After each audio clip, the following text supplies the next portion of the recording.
What's up, Mercy Hill Online? My name is Jason. I am one of the pastors here. Really excited to be with you this morning. Hey, before we get into our text this morning, I just want to share with you a really exciting announcement. Guys, you know that we are all about groups here at Mercy Hill Church. We say this all the time, that discipleship happens in community. Well, community groups are about ready to start the fall session in just a few weeks. And you know, guys, we began to think about this, that living in a COVID-19 world, people have never felt more connected, or at least they've never had more connection points than they could possibly ever have. And yet we live in a world that is probably more isolated and maybe even divided than we ever have. This is why during the month of August, we're embarking on an initiative called Regroup. Guys, I know you guys are doing this at home, and we want to do this as a church. We want to regroup as a church and commit to being in community with one another. So if you're already in a group, man, we want you to recommit to that group and be faithfully to be in that group week in and week out. In fact, we've even shortened our fall session to just 10 weeks so that it's as accessible as possible. Man, maybe you were in a group in the past and you kind of just fell off. Maybe it was just the season of life or whatever. That's totally okay. We want you to know that we want you back in groups. Maybe you're newer here to Mercy Hill. You've never actually gotten into a group. This is your time to do so. Man, our groups are meeting in a variety of different ways this fall. We're meeting online. We're meeting in person. We're meeting kind of in a combination of both. Either way, guys, we want you to join us as we regroup and commit to being in community so that we can be discipled into what God has for us. Well, guys, we are going to be continuing in our series today, and I've loved our series so far in 2 Corinthians called Functional Church. And guys, this is such a kind of a paradoxical statement, but God takes dysfunction and dysfunctional people, and he turns us into a functional church. It's just a paradox that we sort of live with.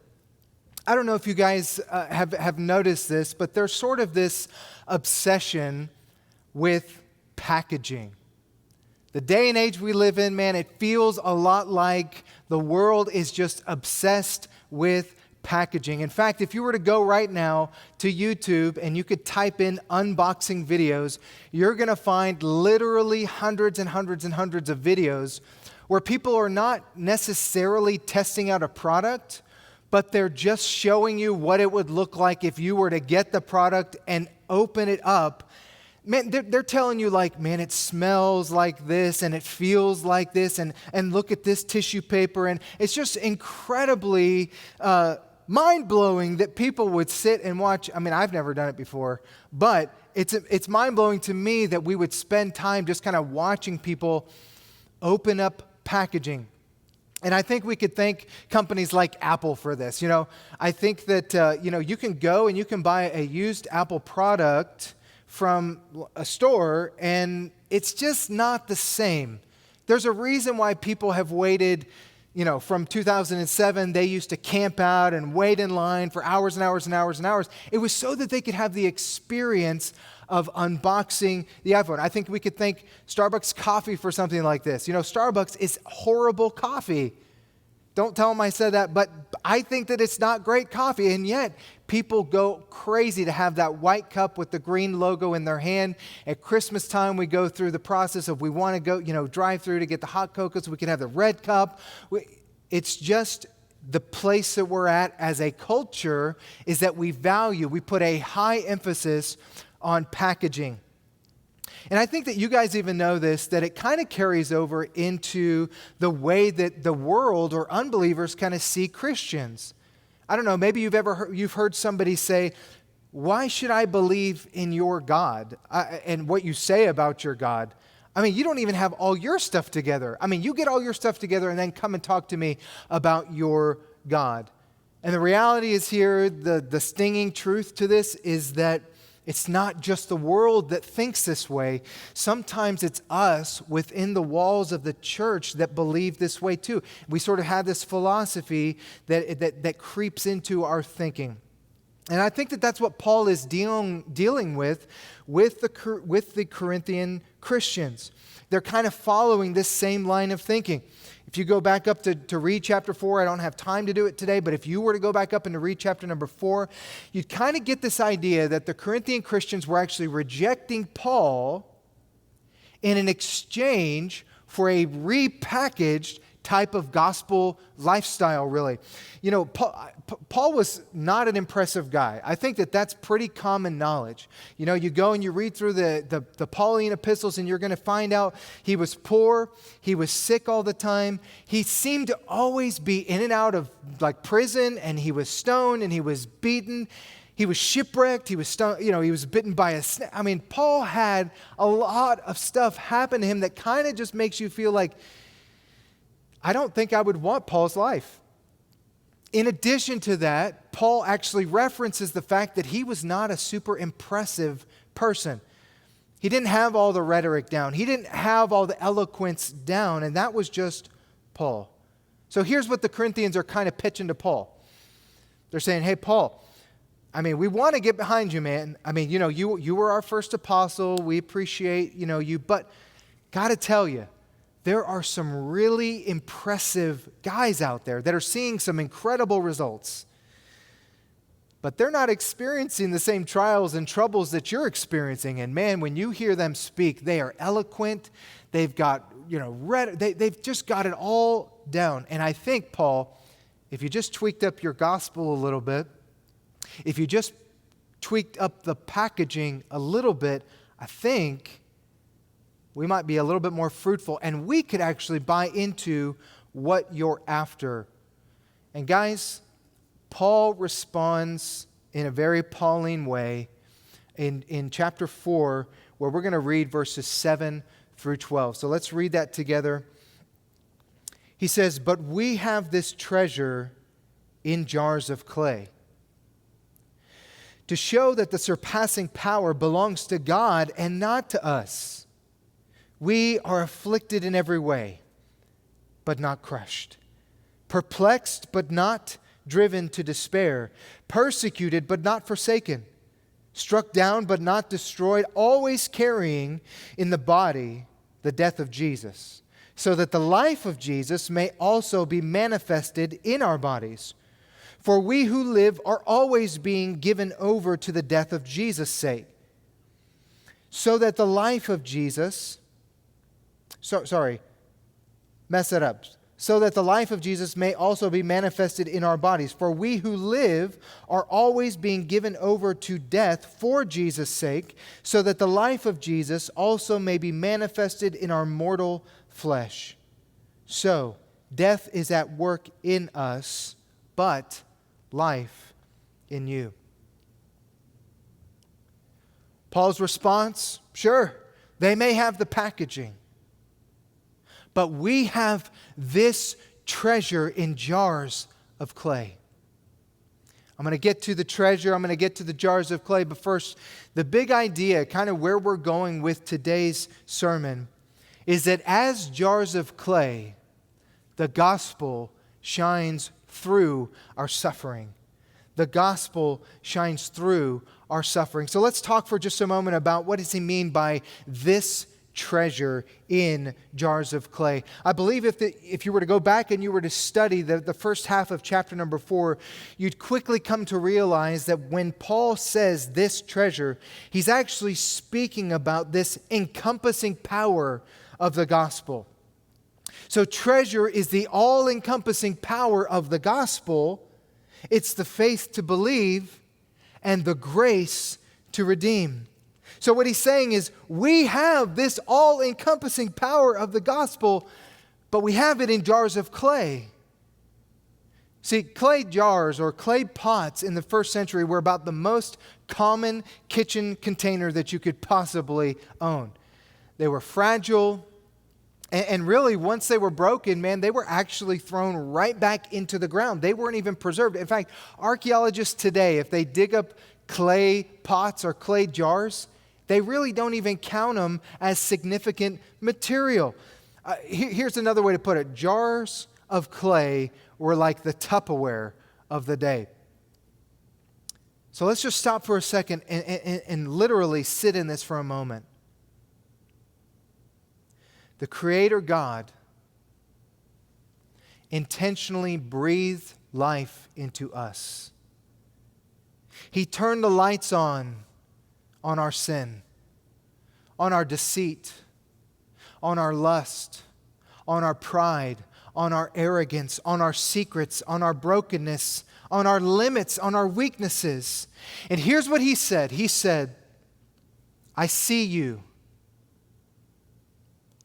and I want you to see me for who I really am.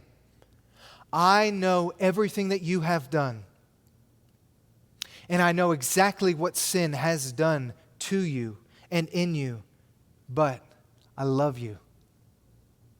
And I want you to be with me. In fact, my Son, I've sent Him to already pay the debt that you owe. And church, when you saw Him for who He really was, and when I saw Him for who He really was, when that light was flipped on, and He said all of that to us, and we got to see Jesus for who He really is, man, we could not resist Him. So let me ask you this. Do you remember that moment? Can you just take a moment to remember that moment? That is the treasure in jars of clay. And guys, here's what's exciting about this is that He has given this treasure to us for us to be stewards. So like Andrew said last week, man, we're not the chef. Man, we don't cook up the gospel. We're more like the DoorDash delivery guys and girls. And it's our job to just simply serve up the gospel hot. Man, when a delivery person is doing their job, it's not when they package things really great. It's when you start eating it and you realize, man, this is incredibly good food. And let me just speak for just a moment to those of you in here today who you don't think you would consider yourselves a follower of Jesus. You're watching today and you're like, man, I'm not really a follower. I'm just kind of interested in what's going on. Man, I'm glad you're here. But listen, God is not waiting with arms crossed and face stern for you to get your act together before He lets you in. Now, man, the fact that you are listening and you are watching this today should help you to know that what God is doing is He's flipping the lights on. He's shining His light on what's going on in you, in your heart, with your sin and with your life and with your secrets and with your brokenness. And He instead is not standing there with His arms crossed, but He's standing there with His arms wide open saying, come to me, all who labor and are heavy laden, and I will give you rest. And if you will simply believe that Jesus has done everything necessary for your salvation, confessing your sin, and seek to follow Him as Lord of your life, man, He welcomes you. He welcomes you into His forever family. And man, this is the reason why we're spending the month of August celebrating baptisms every single week. It's because people who have watched, just like you, have said, man, I don't think I've placed my faith in Jesus before, but I want to place my faith in Jesus. I want Jesus as the Lord of my life. And they are publicly professing this. And we're baptizing all throughout the month of August. And if you're watching or you're listening and you say, well, man, that's me. I've come to faith and you've never been baptized, I want you right now, I want you just to do this. Text the word baptize to 41411. And man, one of us is going to reach out to you. We would love to be able to talk with you. Now, for the next few minutes, I want us just to hear Paul's explanation of why God does things this way. Why does God choose gospel advancement with putting treasure into jars of clay? I think the first thing we could find in verse number 7 again is that God chose to place His treasure in jars of clay to show that the surpassing power belongs to God and not to us. It's not about the packaging. It's about the God of the gospel. Man, surpassing power, I think we could kind of conceptually get it's like a power that passes all other powers. It's power that is beyond all other power. Whatever you think of when you think of power, and I'm talking about like energy that's just like raw energy. You think of a hurricane or something like that, or an earthquake, or you think of the ocean. Whatever power you think of, man, this is the power that is far beyond that power. In fact, what Paul is literally talking about is creation power. If you go back up again to verse number 5 and 6 in chapter number 4, he's talking about creation power. It's the same power where God spoke and said, "Let there be light." It's the same power that God says, "Let there be light in the darkness of your heart." And thank God there was light. That's the kind of power. That's the surpassing power. And what Paul is really getting at here is he wants the Corinthian believers, and he wants us today, God wants us today to know this, that the surpassing power, man, it can't come from us. It can't come from within us. Man, everybody from the outside wants to say everything that you need is already in you, but they're excluding God. In fact, what happens is it actually has to come from outside of us. There's a story about a man named Sir Oliver Franks. He was once a head of Oxford College, and he had this major role that he was playing in the late 1960s.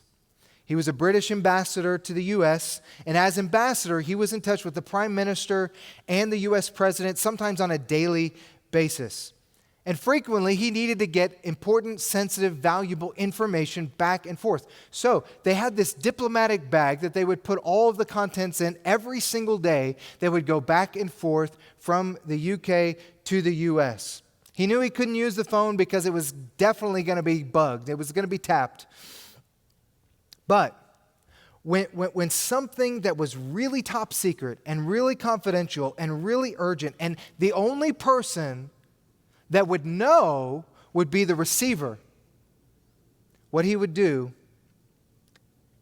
is he would skip the diplomatic bag and he would get a plain envelope and he would stick the valuable content in it and he would send it through the mail. Then the receiver would know, even though it looks like it's not much to be seen, inside the contents are extremely valuable and important. What Paul's getting at here is the answer to why would God choose to put this treasure in us, in jars of clay, is because there would be no chance in the world that anyone would confuse, or we would for sure not confuse the content of the envelope with the very ordinary, very unimpressive envelope itself. Look, for gospel advancement, man, if we want to be able to see the mission go out from us, the packaging is not the focus.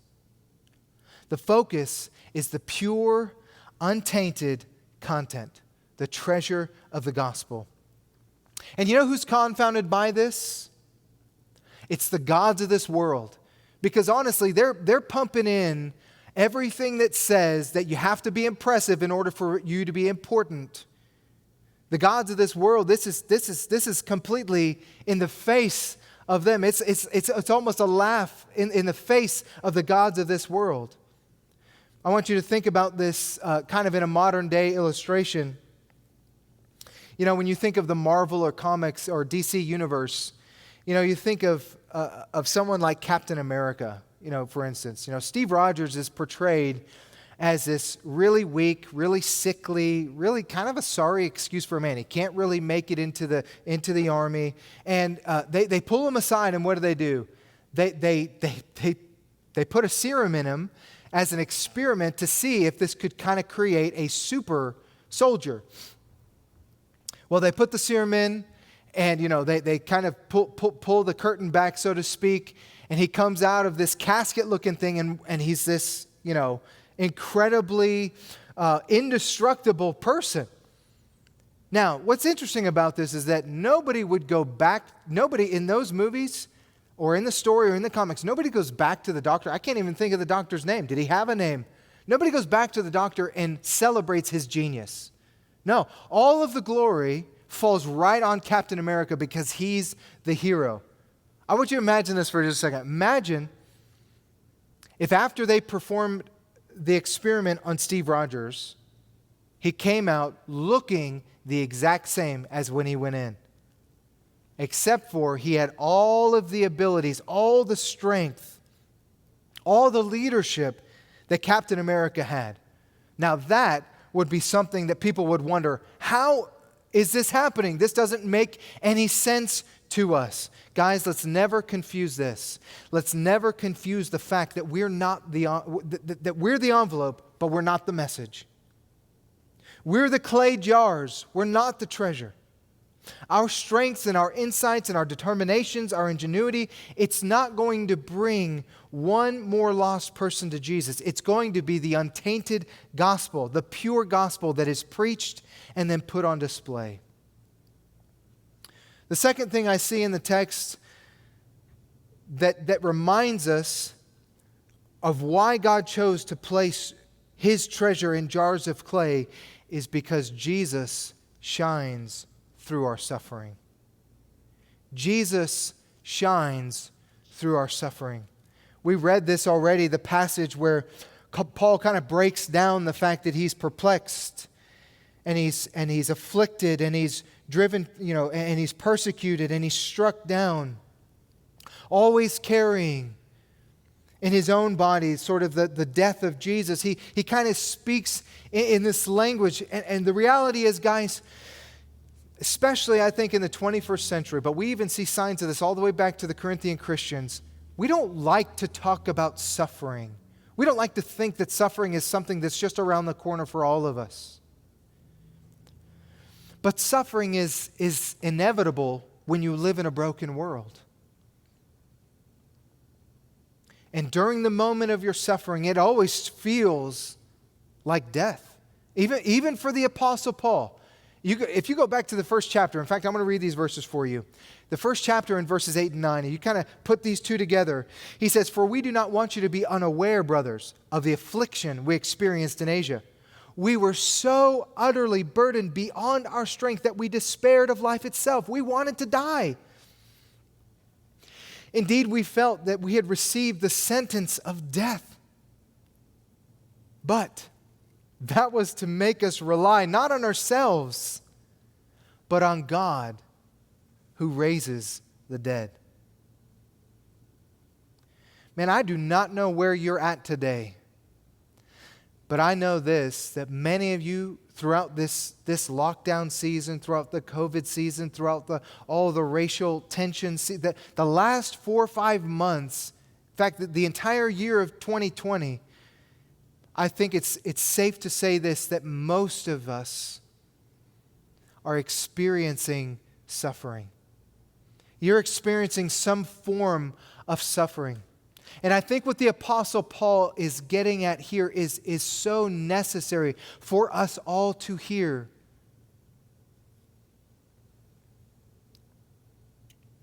I think you might be looking at this list and you might be going, afflicted in every way. What Paul means by this is he means that he's kind of being pressured and squeezed kind of in every way that you can imagine. It's almost like he's turning around, and everywhere he turns around, it seems like he's getting a punch in the gut. And maybe for you, it kind of feels like right now there's pressure at work, and there's pressure in the family, and there's pressure with your finances, and it kind of just feels like everywhere you're turning, there's this literal pressing in on you that you just feel like you're going to be crushed. Maybe you're feeling the pressure to compromise the gospel or to compromise your integrity. I don't know where you're at, but I know this, that probably all of us are experiencing some level or form of suffering. Maybe you're like the Apostle Paul, where he said, I'm perplexed. I'm confused by what's going on in the world. And I know a lot of us, man, you got to wonder, I don't even know who to trust with the whole COVID conversation. There's about as many opinions as there are doctors. Maybe some of you are perplexed and confused that as a black American, you would be living in the world, in the country today, And you would feel like you couldn't walk down the street and be looked at as the same as a white person could be walking down the street. Maybe you're experiencing that kind of suffering through all the racial tension that's been going about, and you're just exhausted by it. Maybe as a parent, or maybe actually I know that this is true, that there are some in our church right now that you've raised your hand for foster care, you've raised your hand for adoption, and you've gone through all the hoops and you've gone through all the classes, and they're just saying you need to sit on your hands and wait, and you're just perplexed. You're confused. Or maybe you're persecuted. Now, there's a couple things when we think about persecution. I know some of us could be thinking, well, yes, I am persecuted. They got my order wrong at Chick-fil-A last week. Absolutely, I'm persecuted. I don't think that that's exactly where Paul's going with his persecution. Persecution here defined is actually being hunted down or pursued like a wild animal pursues its prey. And I know if you're watching and you're a sent out one from Mercy Hill, you might actually be in that position where you're being pursued. Or maybe, I don't know the scenario, but you feel kind of like you're just being hunted down by the evil one. And maybe he's got you by the neck and he's kind of gripping the jugular, and the addictions are rising back up to the top. And you just feel so hunted down and so persecuted.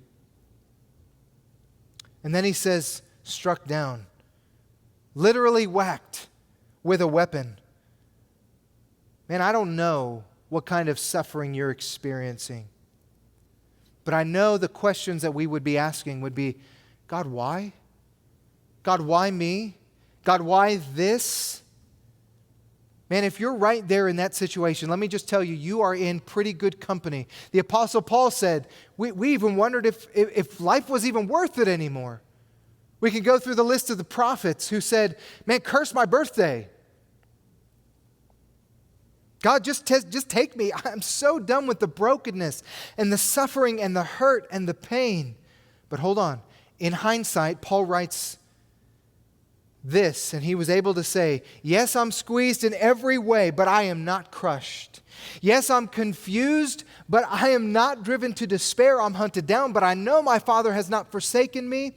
I have been whacked by several times, but I'm not destroyed. And you might be thinking, well, man, that's Paul. Let me remind you of the words of Jesus when Matthew said, don't think that the servant is above its master. Look,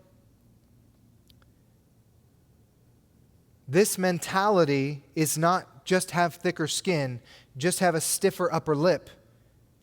This mentality comes from the knowledge that God is doing something through your suffering. This mentality comes from the knowledge that He wants you to rely on the power that is beyond the power. You know, earlier I mentioned that during the first century, when a clay pot was cracked or broken, it would literally be tossed into the ground. I think Paul gets at something surprising and miraculous happens when one of God's clay pots is broken or cracked. You see, the Bible tells us that God is actually restoring us in the process of our suffering, and that Jesus is actually shining through our suffering.